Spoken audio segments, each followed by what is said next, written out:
Gareth Ensworth is the fifth managerial departure of the Championship this season, and I think out of all of them, this one has been overdue. As the Uruguayan curls one in. Oh, Middlesbrough take the lead!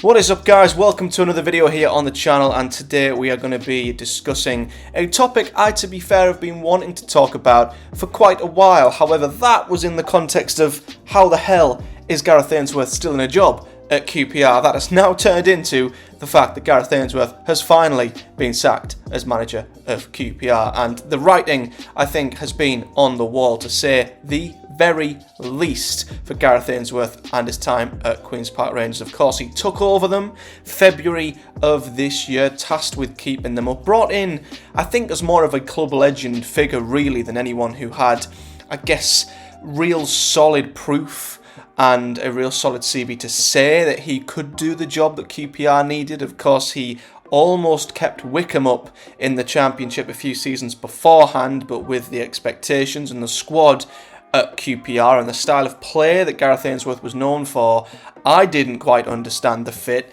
I just think they were relying on the fact that he'd been at QPR as a player and was a bit of a legend, and that could somehow galvanise the club to get going in the right direction, and they very much didn't. I think they stayed up by the skin of their teeth. They did pick up some fantastic results at the end of that season, but he was always going to be judged on if he could carry that over at the start of this season. I don't think he quite proved everyone or any of his doubters that he was actually the man to take QPR forward, despite keeping them up just last season. I think it was kind of a false position, or it just, I think, delayed the inevitable, which was it was going to carry over into this season, and unless something drastically changed, QPR were going to find themselves in exactly the same position. And I could never personally see how QPR would ever progress with Gareth Ainsworth. They'd just always be hovering over the drop. If not, they'd be inside the bottom three.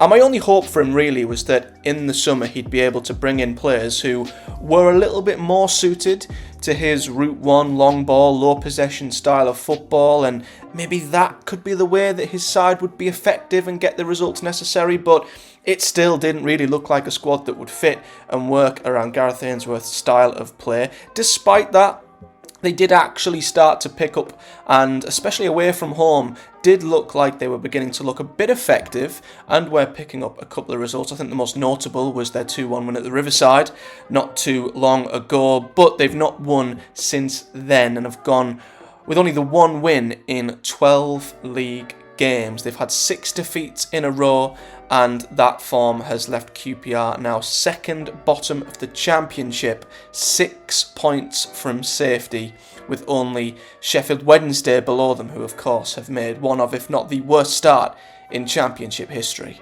Looking at Gareth Ainsworth's overall stats as QPR manager, he of course has managed 28 games for them, winning 5, drawing 4 and losing 19, with a win percentage of 17.86%. And it's safe to say, looking at QPR's home record and the fact that they've only won once at home in the last 12 months, and that they were on roughly around an average of 28 points over a season when you look at their points per game, they were heading, in my opinion, for League One. They were limping their way to League One, and I thought a change would have been made long before now, but it's been made. And I think QPR fans, and this is where I want to get the QPR fans' reaction and know what they think of this, but I think there will be a real sigh of relief. They're going to get a new manager in, and hopefully someone can turn their situation around, because not only were QPR getting really bad results and were losing week in, week out,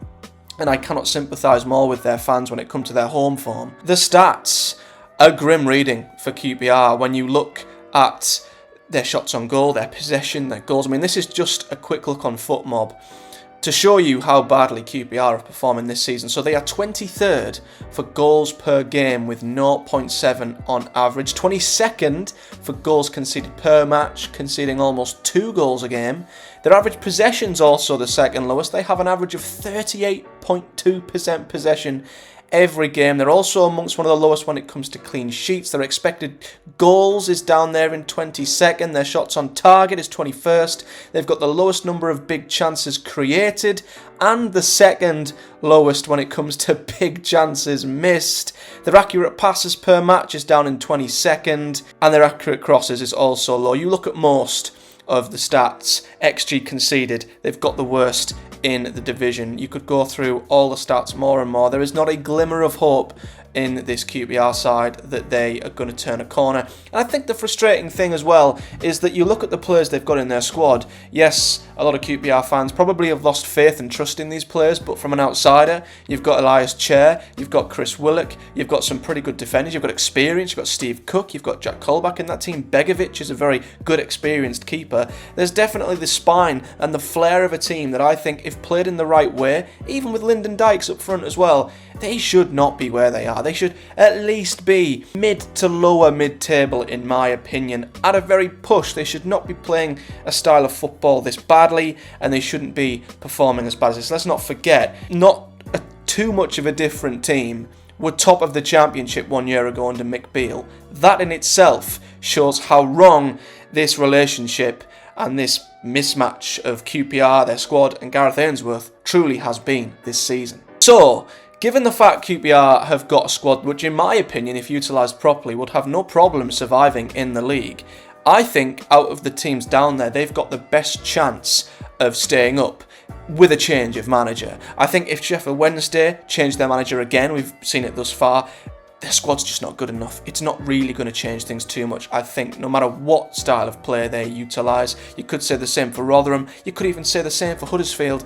If they change their manager, the squads just aren't quite strong enough for me to get them out of trouble regardless. But QPR have the squad, I think, which in the right hands could start picking up points a lot easier than the other sides around them. And that's why I still think there is a glimmer of hope for QPR, that they've made the change now, and it could get them going in the right direction. In terms of incomings, there's been a couple of rumoured names. I can't quite believe Mick Beale is rumoured after how he left them high and dry last season. He's been made to look like a right idiot, to be fair, by leaving them like that and being sacked by Rangers.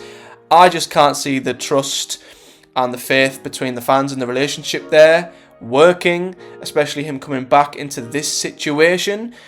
I think the bridges have been burned there.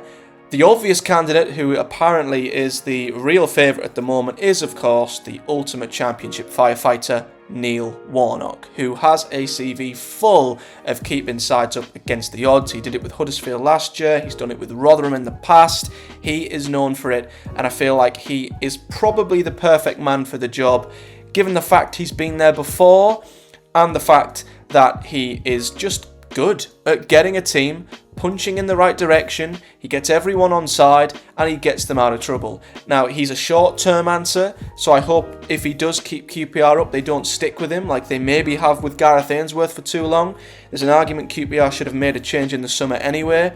If Warnock keeps them up, I still think they should make a change again, but QPR are not in a position to look long-term. They're not in a position to take risks. They need a short-term fix. They need someone to plug that hole and fight that fire, and Neil Warnock is the man. So I feel like he will come in, he'll be able to find a formation to get the best out of the players that he has, because that's what he does. And I think if he comes in, he will get QPR out of trouble, and that could spell a little bit of danger for the likes of Rotherham, Huddersfield, and maybe a few above them. So let me know what your thoughts are, guys, on this sacking and the incoming of Neil Warnock. I especially want to hear from you QPR fans. I'm sure you're all quite relieved that the change has finally been made, and not only you'll be seeing hopefully an upturn in results, but some actually good football to go along with it. So let me know your thoughts in the comments. Other than that though, like this video for much more championship and football related content here on the channel, and comment below with your thoughts as always. But until next time, a big thank you for watching. I'll see you all next time.